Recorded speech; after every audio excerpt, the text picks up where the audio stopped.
Oh hey, it's Wes. And quick video, just trying to keep things charged here. In the past, I would bring 2 battery packs with me. And I would have this, I would have a massive V-mount battery, as well as a more pocketable battery bank. Most battery banks, as you're aware, only go up to like 18 watts of power output, some do as much as 30.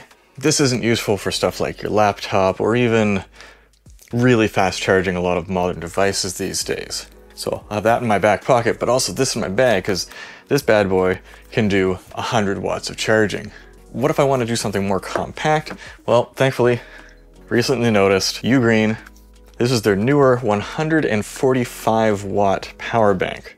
We're going to talk about the features of these things, but then at the end, we are going to talk about some downsides and some test results. So this isn't some random sponsored video. I did test these. So I went through 10 charge cycles on this to see exactly how well it performed. Very simple little display on the side here. Nothing super fancy. On the end, we surprisingly have a USB-A output still. 2 very different USB-C outputs. One's for charging and for the maximum output. And one is for just more moderate amount. So if you have everything plugged in, you'll get 20 watts out of the lower power USB-C, 20 watts max out of the USB-A, and 100 out of the high power out. If you're just using the USB-Cs, you get 45 and 100. If you're using the A and the high powered C, it's 22.5 and 100. And if you're only using the high power output, it's 140 watts out or 65 watts out of the low power. And why do you want that much output on your battery bank? Well, I've got this big old MacBook Pro with a Max processor in it. And a lot of battery banks, they stutter when you try to plug something this high powered into it. But I can plug in this laptop. Unfortunately, here's one of the downsides. This bank doesn't turn on automatically most of the time. So I have to turn it on and boom, my laptop is charged with just as much power as it can possibly want. And not only, this can be charged at 65 watts, not the full 100 watts. Not sure if you'd want to. And Ugreen sent over this, their Nexode charger. It's 100 watts in a tiny package.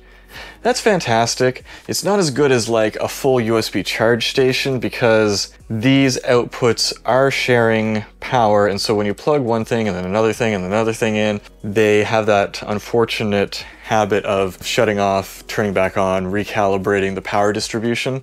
And when I'm using this to power my MacBook, it can get pretty hot because that's pushing it towards its limits. But it's great for charging something like this, and especially if you're traveling, you can just use one output to do the max power on your MacBook Pro, or overnight you have a bunch of devices to charge, boom, you've got all those instead of just bringing a massive power brick with just one USB-C output.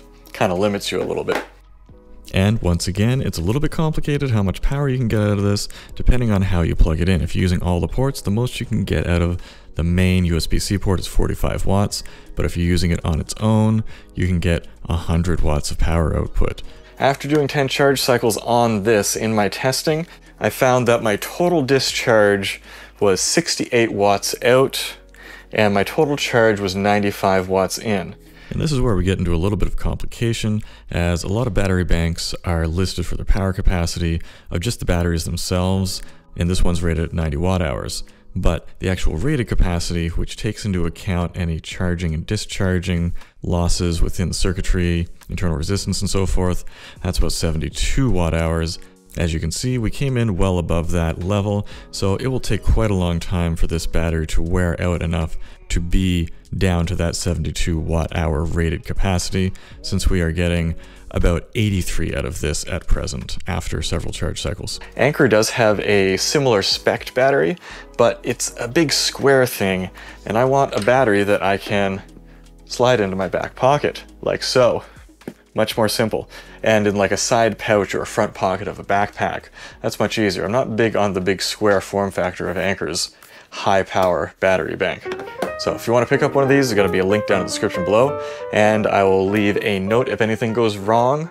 I don't expect it to, but you know, batteries wear out over time, and we'll see how this one lasts. So until next time, stay powered up and go take some photos. I like this.